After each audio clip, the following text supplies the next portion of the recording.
ষ্টাফবিলাকক সোধপোছ কৰা হৈছে। সোধপোছ কৰোঁতে তাৰমানে ল'ৰাজনৰ যিজন পলাশ চেতিয়া ঢুকাইছে এইজনে তাৰমানে তাৰ হাই প্ৰেছাৰটো তাৰমানে আপ ডাউন হৈ থাকে আৰু তাৰমানে আগৰ পৰা তাৰ প্ৰেছাৰটো আছিলে কৈছে।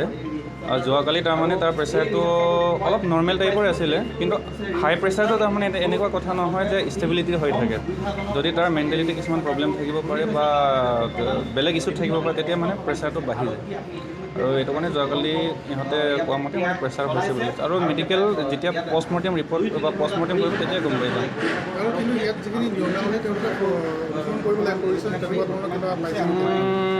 একচুৱেলি এটা গোপনীয়তা ইহঁতৰ এটা এইটো হেৰিত কি কয় থাকিব লাগে নেকি, এইটো একজেক্ট মই এটা গম পোৱা নাই। পিছৰ পৰ্যায়তহে গম পোৱা যাব। কিন্তু ফলক এখনো তেওঁলোকৰ নাই। এইটোতো পিছতহে গম পাই যাম তাৰমানে মই। তদন্তত কি পাইছে আজিকে বৰ্তমান? মানে কোৱা মতে ইহঁতৰ ষ্টাফ সোধপোছ কৰা হৈছিলে আৰু টোটেল ইয়াতে ইহঁতৰ মানে কি আছিলে ৰিকভাৰীৰ কাৰণে 8জন ল'ৰা আছে। তাৰমানে ইহঁতৰ হেৰি হৈছিলে কি কয় ল'ৰাজনৰ মানে হাই প্ৰেছাৰটো মানে আপ ডাউন হৈ থাকে তাৰমানে। পৰহি তাৰমানে হাই প্ৰেছাৰটো 155, 60 কি আছিলে 30 তেনেকৈ আছিলে। আৰু যোৱাকালি তাৰমানে কি আছিলে প্ৰেছাৰটো 33 আৰু 66 তেনেকৈ আছিলে তাৰমানে। গড়িয়াহাটত আজিৰ তাৰিখত এটা অনাকাংক্ষিত ঘটনা ঘটিলে যে এজন 25 বছৰীয়া যুৱক, ড্ৰাগছ আসক্ত যুৱক এটা ৰিহেব চেণ্টাৰত ভৰ্তি কৰিছিলে আৰু তেখেতৰ অকালতে মৃত্যু ঘটিলে। এই বিষয়টো আচলতে অত্যন্ত দুখজনক আৰু এইটো বেয়া লগা এটা ঘটনা। কিন্তু সেই ঘটনাটোৰ উপৰিও আৰু এটা বিষয় আচলতে আমাৰ সন্মুখলৈ আহিছে যে ৰিহেব চেণ্টাৰবিলাক যে এনেকৈ কাঠফুলাৰ দৰে গঢ়ি উঠিছে, এটা ব্যৱসায়িক কেন্দ্ৰ হিচাপে গঢ়ি উঠিছে, সেই ৰিহেব চেণ্টাৰবিলাকক আচলতে নাকি লগাব কোনে?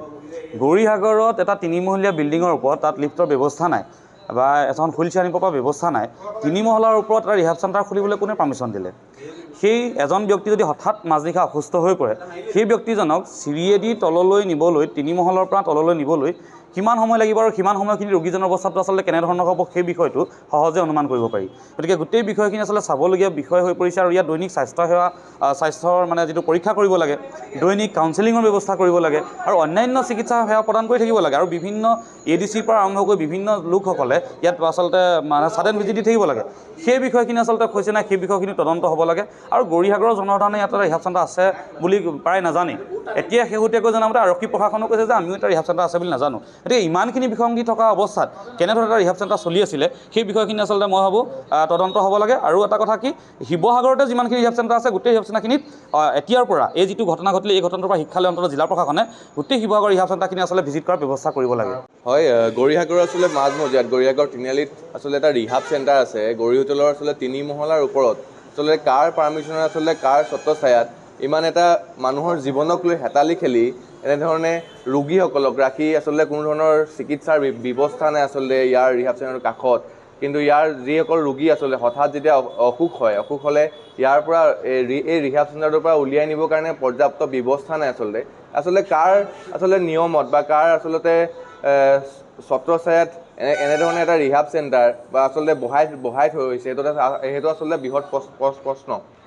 আচলতে ড্ৰাগছৰ বৃহৎ বেপাৰটোৰ লিখিয়াকৈ আচলতে কিন্তু ৰিহাব চেণ্টাৰৰ যি ব্যৱসায় এই ব্যৱসায়টো আচলতে অসমত বৃহৎ এটা ব্যৱসায়লৈ সৃষ্টি হৈছে। কিন্তু এজন আচলতে যুৱক মৃত্যু হ'ল আজি গৌৰীসাগৰ এই ৰিহাব চেণ্টাৰটোত। কিন্তু বৰ্তমানো আচলতে ইয়াৰ যিজন স্বত্বাধিকাৰ আচলতে যিজন মালিক তেখেত কিন্তু বৰ্তমানলৈকে এই ৰিহাব চেণ্টাৰটোত উপস্থিত হোৱা আমি দেখা পোৱা নাই।